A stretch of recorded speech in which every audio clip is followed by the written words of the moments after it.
వాక్యం మనకు చక్కగా తెలియజేసింది. దేవునికి స్తోత్రాలు. హల్లెలూయా. మరి మద్రాసులో బైబిల్ ట్రైనింగ్ మరి ఈ సంవత్సరంతో క్లోజ్ అయిపోతుంది. మరి అనేక బైబిల్ ట్రైనింగ్ కొరకు మరి 60 పరిసరలో దీన్ని మంచిగా నడిపించినట్లుగా కొరకు మీరు ప్రార్థన చేయాలని మరి తెలియజేస్తున్నాం. మరి అందులో ఒక 15 నిమిషాలు మా డాక్టర్ గారు దేవుని వాక్యాన్ని మనం పంచుకుంటాం.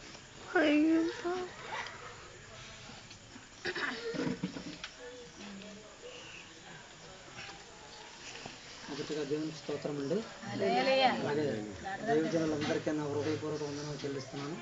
ముఖ్యంగా సంఘానికి, సంఘ సహోదరులందరికీ కూడా వందనాలు చెప్తున్నాను.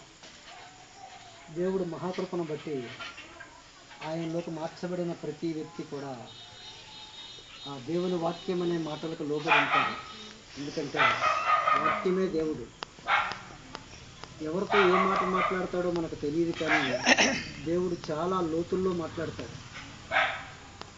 ప్రతి మనిషి కూడా వివాహం అన్నిటికంటే ఘనమైనదని దేవుని వాక్యం పూర్తిగా తెలుపుతుంది. కానీ నిజ జీవితాల్లో చూస్తే కొన్ని జీవితాలు ఫలభరితంగా ఉంటున్నాయి, కొన్ని జీవితాలు ఎగస్పార్టీలో ఉంటున్నాయి.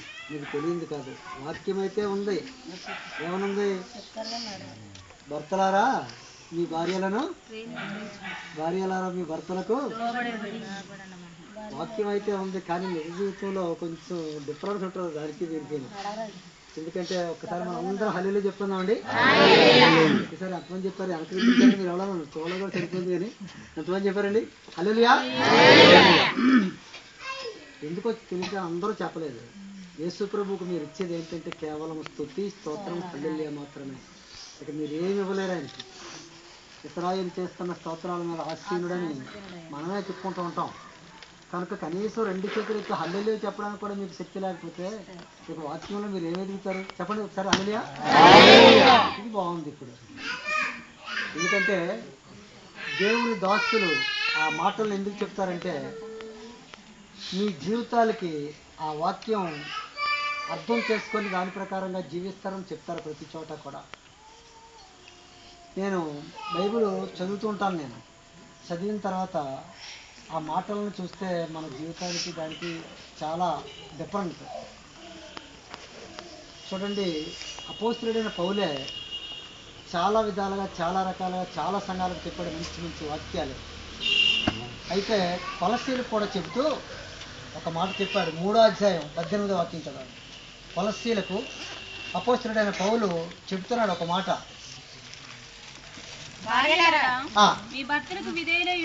ఏం చేయమన్నాడండి?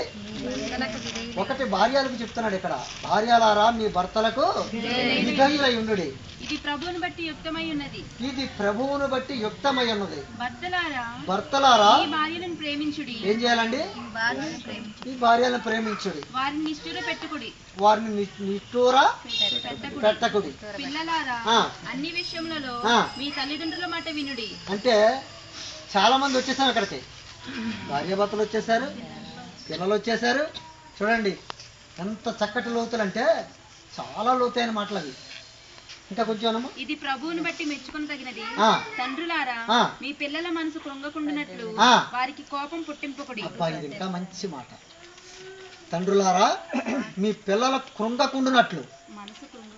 వాళ్ళ మనసు కృంగడం అంటే అర్థం ఏంటంటే నిజ జీవితాల్లో మనం చూసుకుంటే దీనికి పూర్తిగా వ్యతిరేకంగా ఉందండి మానవ జీవితం.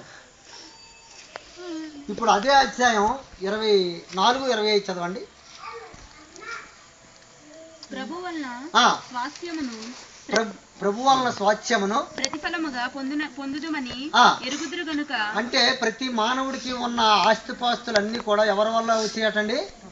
ప్రభు వల్ల వచ్చేయట. అంటే స్వాస్థ్యం అంటే ఆస్తిపాస్తులు లేదా ధనానిధులు. స్వాస్థ్యము చదవండి. స్వాస్థ్యముగా ప్రతిఫలముగా పొందుదుమని ఎరుగుదురు గనుక మీరేమి చేసినను అది మనుషుల నిమిత్తము కాక. ఎవరి నిమిత్తం అండి? మనుషుల నిమిత్తము కాక ప్రభు నిమిత్తమని మనస్ఫూర్తిగా చేయుడి. చెప్పండి ఒకసారి హల్లెలూయా చెప్పండి. ఎందుకు వచ్చాం ఇక్కడ మనందరూ? ప్రభువు నిమిత్తం ఈ కార్యం జరుగుతుంది కనుక ఏమండి హల్లెలూయా స్తుతి చెప్పడానికే మనం ఇక్కడికి వచ్చాం. తర్వాత మీరు అనగా ప్రతి రక్షణ పొందిన వ్యక్తిని, ఏ సంఘం అనేది మాకు అనవసరం. దేవుని వాక్యం ఏం చెప్తుందంటే, ప్రతి సంఘానికి మీరు సర్వలోకానికి వెళ్ళి సర్వ సృష్టికి సువార్తలు ప్రకటించు. నమ్మి బాప్తిసం పొందిన వారు, నమ్మని వారికి వాక్యం అయితే తెలుసు, అందరికీ తెలుసు, అన్ని సంఘాలకి తెలుసు వాక్యం. కానీ వాళ్ళకి తెలియలేనిది ఒకటి ఉంది, ఏంటంటే కలిసి ఉండడం రాదు వాళ్ళకి. మొట్టమొదట చదువు మమ్మల్ని అదే మాట చదువు. మీరు ప్రభు అయిన క్రీస్తునకు దాసులై ఉన్నారు. మీరు ప్రభు అయిన క్రీస్తునకు దాసులై ఉన్నారు. అన్యాయం చేసిన వానికి అన్యాయం కొలది మరలా లభించును. సరిపోద్ది, ఇంకేం అక్కర్లేదండి. యేసు క్రీస్తు దాసుడు అని నువ్వు ఎదటోడు ఎవరికి అన్యాయం చేయడానికి వీలు లేదు. నువ్వు విశ్వాసం అని ఎదటోడు ఎవరికి కూడా ఒక మాట ఆడి మీద పెట్టడానికి వీలు లేదు. వాక్యం తెలిసే నీకు. వాక్యం తెలియలేని వాళ్ళకైతే మనం వాక్యం చెప్పొచ్చు, కానీ వాక్యం తెలిసిన వాడు ఎప్పుడు కూడా దేవుని వాక్యానికి లోబడి, నా సహోదరుడు అతని పాదాల కడుగుటకు కూడా నేను, చూడండి, అతని పాదాల కడుగుటకు నా ప్రభువారే కడిగారు, నేనెంతటోని అని మనం తగ్గించుకొని, ఏ సంఘమైనా పర్వాలేదు, నువ్వెక్కడ జీవించినా పర్వాలేదు, మీరు సర్వలోకంలోకి వెళ్ళి సర్వ సృష్టికి ఏమంటే పలానా సంఘానికి వెళ్ళమని చెప్పలేదు ఎక్కడను చెప్పడా? ప్రతి సంఘపారు కూడా దేవుని బిడ్డలే వీరంతా కలిసి. అందుకే మనం నేర్చుకోవాల్సింది ఏంటంటే, మొట్టమొదట భార్యలారా ఏం చేయమంటాడండి, భార్యలారా మీ భర్తలకు. ఇది కొన్ని చోట్ల కొన్న మందిలో చూడగలుగుతున్నాం, చాలా విధేయత చూడగలుగుతున్నాం, కొన్ని చోట్ల వ్యతిరేకత చూడగలుగుతున్నాం. అలాగని మనం ఇద్దరు కలిసే బ్రతుకుతున్నాం. ఏమని తెలుసా అండి, ఏమైనా ఎలా బ్రతుకుతున్నాం ఇద్దరం కలిసే? ఎలాగో అలాగా వడంబడి ఈ జీవితం వీళ్ళు ఏడవాలా, వాళ్ళ జీవితం వాళ్ళు ఏడవాలా. మీకు ఒక చిన్న ఉదాహరణకు ఒక కథ చెప్తాను. దేవుని వాక్యం వేరు, నిజ జీవితం వేరు కనుక. ఓ సేవకుడిని మేము పెళ్లి చేసామండి. ఆయనకి దేవుని సేవకుడు, ఆయన యవనస్తుడు, పెళ్లి చేసాం. ఒక నెల రోజులు గడలేదండి, ఆ అమ్మాయి వారి ఇంట్లో ఆ బావగారితో ఏదో సంబంధం ఉందంట, అది కప్పిపుచ్చుకోవడానికి ఇవిడికి చేశారు పెళ్ళి. అక్కడ మోపగలదు అది. అందుకే దుష్టుల ఆలోచన చొప్పున వాళ్ళ ఆలోచనలు అలాగ ఉంటాయండి. ఏదో రకంగా ఆ ఉన్నదాన్ని కప్పెట్టేసి లేని దాన్ని చూపెట్టడం వీళ్ళకి అలవాటు. అయితే ఎప్పుడైతే ఆ అమ్మాయి ఎలాగైందో, ఇక ఈవిడ నెల రోజులు పోయిన తర్వాత పూర్తిగా చెప్పేసింది అత్తగారికి, ఏమని, నేను నీ దగ్గర నేను రాను, మా బావగారి ఇల్లు వదవలసిన పని నాకు లేదు, నువ్వు ఉంటావో పోతావో నాకు అనవసరం.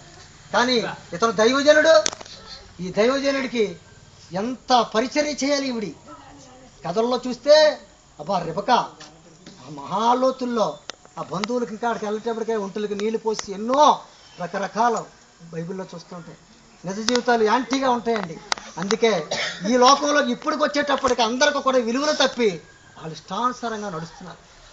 అయితే ఈ దేవుని వాక్యంలో ఉన్న నీతిని మనం గమనిస్తే, వివాహం అన్నిటికంటే భర్త ఎప్పుడు నిన్ను ప్రేమిస్తాడు తెలుసా? నువ్వు నిష్కళంకంగా ఉన్నావని తెలిస్తే, వాడు కూలికిపోయినా గోసి పెట్టుకునైనా శుభ్రంగా కష్టపడి వచ్చి నిన్ను ఇక్కడ ఎట్టుకుంటాడు. కానీ ఆ చూపులు పక్కపక్కగా చూస్తే మాత్రం నేను